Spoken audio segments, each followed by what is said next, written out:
বিসমিল্লাহির রহমানির রহিম। পবিত্র কোরআনের সূরা আলে ইমরান আয়াত ১৪৪ আল্লাহ তাআলা বলেন, ওয়ামা মুহাম্মাদুন ইল্লা রাসূল কদ খালাত মিন ক্বাবলিহির রুসুল। আর মুহাম্মদ তো একজন রসুল মাত্র, তার পূর্বে বহু রাসূল গত হয়ে গেছেন। এই অনুবাদ প্রচলিত ও সর্বসম্মত অনুবাদ। বাংলাদেশ ইসলামিক ফাউন্ডেশন থেকে অনুবাদকৃত অনুবাদীয় বহু রাসূল এই অনুবাদই করা হয়। কিন্তু এই অনুবাদের বাহিরেও কোনো কোনো অনুবাদে বহু রসুল বা অনেক রসুল অনুবাদের জায়গায় অনুবাদ করা হয়েছে সমস্ত রসুল। তখন এই অনুবাদ দ্বারা অর্থ দাঁড়ায় সমস্ত রসুল গত হয়ে গিয়াছে। এখন গত হয়ে গিয়াছে অনুবাদটির আরবি হচ্ছে কদ খালাত, যার প্রকৃত অর্থ মৃত্যু নয়।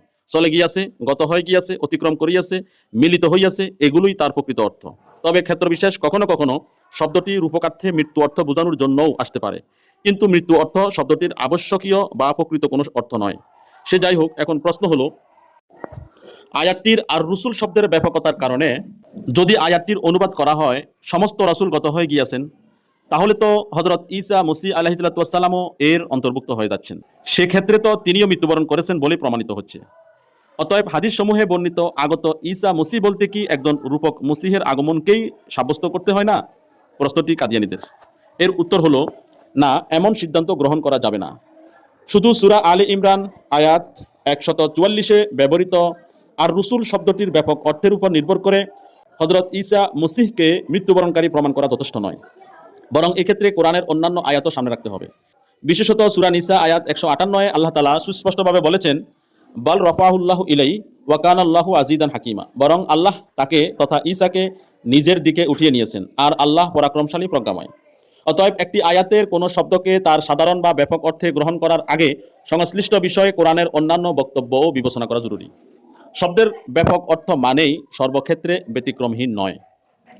কোনো শব্দের অর্থের পরিধি ব্যাপক হলেই তার অন্তর্ভুক্ত প্রত্যেকটি বিষয়কে কোনো ব্যতিক্রম ছাড়াই গ্রহণ করতে হবে, আরবি ভাষা ও তাফসিরের উসুল এমনটি বলে না। বরং আরবি ভাষার একটি স্বীকৃত উসুল হলো, আম তথা সাধারণ বা ব্যাপক নির্দেশ অপরাপর দলিলের মাধ্যমে খাস বা নির্দিষ্ট হয়ে যেতে পারে। অর্থাৎ কোনো বক্তব্য সাধারণভাবে প্রকাশিত হলেও অন্য কোনো প্রমাণের মাধ্যমে তার অন্তর্ভুক্তির ক্ষেত্রে ব্যতিক্রম নির্ধারিত হতে পারে। এর একটি সহজ উদাহরণ হলো সূরা আল মায়দা আয়াত ৩। আল্লাহ তাআলা বলেন, হুররিমাত আলাইকুমুল মাইতাতু ওয়াদ-দামু ওয়া লাহমুল খিনজির ওয়া মা উহিল্লা লিগাইরিল্লাহি বিহি। অর্থাৎ তোমাদের জন্য মৃত প্রাণী, রক্ত, শূকরের মাংস এবং যা আল্লাহ ছাড়া অন্যের নামে উৎসর্গ করা হয়েছে এসব হারাম করা হয়েছে। আয়াতটির অনুবাদ এভাবে করা যেতে পারে, তোমাদের জন্য সমস্ত মৃত প্রাণী, রক্ত, শূকরের মাংস এবং যা আল্লাহ ছাড়া অন্যের নামে উৎসর্গ করা হয়েছে এসব হারাম করা হয়েছে। এখানে আলমাইতাতু অর্থাৎ মৃত প্রাণী সাধারণভাবে সমস্ত মৃত প্রাণীকে বুঝালেও ইসলামী শরীয়তের অন্যান্য দলিলের মাধ্যমে এর কিছু ব্যতিক্রম নির্ধারিত হয়েছে।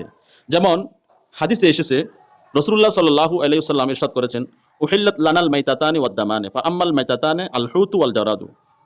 অর্থাৎ আমাদের জন্য দুইটি মৃতকে এবং দুইটি রক্ত হালাল করা হয়েছে। দুইটি মৃত হলো মৃত মাছ এবং মৃত ফড়িং।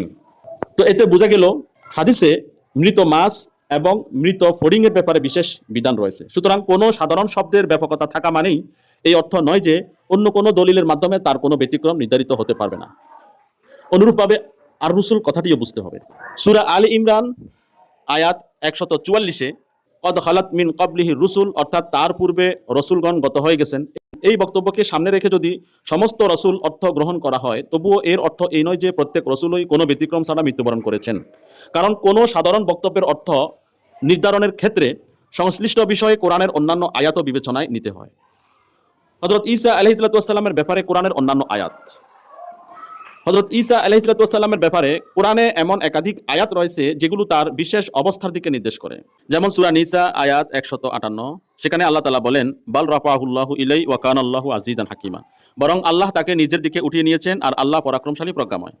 এখানে আল্লাহ তাআলা হযরত ঈসা আলাইহিসসালামকে পৃথিবী থেকে সশরীরে উঠিয়ে নেওয়ার ব্যাপারেই বলেছেন। অসংখ্য হাদিসে উঠিয়ে নেওয়া থেকে সশরীরে জীবিত উঠিয়ে নেওয়ার কথা এসেছে। তারপর সূরা নিসা আয়াত ১৫৯ আল্লাহ তাআলা বলেন, ওয়া ইম মিন আহলিল কিতাবি ইল্লা লায়ুমিনান্না বিহি ক্বাবলা মাউতিহি ওয়া ইয়াউমাল কিয়ামাতি ইয়াকুনু আলাইহিম শাহিদা।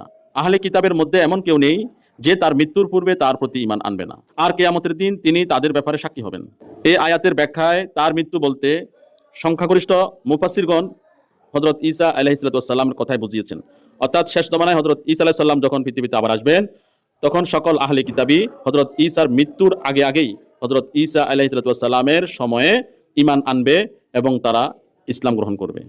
তারপর সূরা আলী ইমরান আয়াত 81, সেখানে আল্লাহ তাআলা ইরশাদ করেন ওয়াইদ আখাযাল্লাহু মিসাকান নাবিয়্যিনা ইলা আখিরিল আয়া।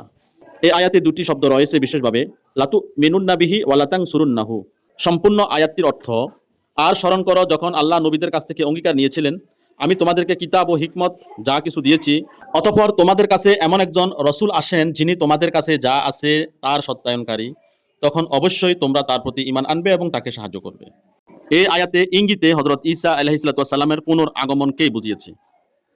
সম্পূর্ণ আয়াতের খোলাসা হলো, রূহের জগতে সমস্ত নবী রসুল থেকে গৃহীত অঙ্গীকার শেষ নবী হযরত মুহাম্মদ সাল্লাল্লাহু আলাইহি ওয়াসাল্লামকে পাওয়া মাত্রই সবাই তাকে সাহায্য করতে হবে। আর এই অঙ্গীকার সকল নবী রসুলের পক্ষ হতে পূর্ণ হওয়া তখনই সম্ভব যখন শেষ যুগে ঈসা আলাইহিস সালাম আবার আসবেন এবং তিনি সকলের পক্ষ হতে তার রেসালতের সত্যায়ন করবেন এবং তার রেখে যাওয়া দ্বীনের সাহায্য করবেন। অনুরূপ সূরা যুখরুফ আয়াত 61, ওয়া ইন্নাহু লাইলমুল লিসসাআতি ফালা তামতারুন্না বিহা ওয়াত্তাবিউনি হাযা সিরাতুম মুস্তাকিম। নিশ্চয়ই তিনি কিয়ামতের একটি নিদর্শন, সুতরাং তোমরা এই ব্যাপারে সন্দেহ করো না এবং আমার অনুসরণ করো, এটাই সরল পথ। এখানে তিনি বলতে হযরত ঈসা আলাইহিস সালামকে বলা হয়েছে। অতএব আর রসুল তথা রসুলগণ শব্দটির সাধারণ বা ব্যাপক অর্থকে সামনে রেখে এককভাবে হযরত ঈসা মসিহ আলাইহিস সালামের মৃত্যুকে চূড়ান্তভাবে সাব্যস্ত করা যায় না। কোনো আয়াতের অর্থ নির্ধারণের সময় শুধু একটি শব্দের অভিধানগত ব্যাপকতা দেখলেই হবে না, বরং শব্দের ভাষাগত ব্যবহার, আয়াতের প্রসঙ্গ এবং একই বিষয়ে কোরআনের অন্যান্য আয়াত ও প্রমাণ সবগুলোকে সমন্বিতভাবে বিবেচনা করতে হবে। সুতরাং সমস্ত রসুল গত হয়ে গিয়েছেন, এই অনুবাদ গ্রহণ করলেও এর দ্বারা হযরত ঈসা আলাইহিস সালামের মৃত্যু অনিবার্যভাবে প্রমাণিত হয় না। ফলে হাদিসে বর্ণিত আগত ঈসা মসিহকে কেবল একজন রূপক মসিহ হিসাবে ব্যাখ্যা করাও এই একটি আয়াতের ভিত্তিতে অপরিহার্য নয়।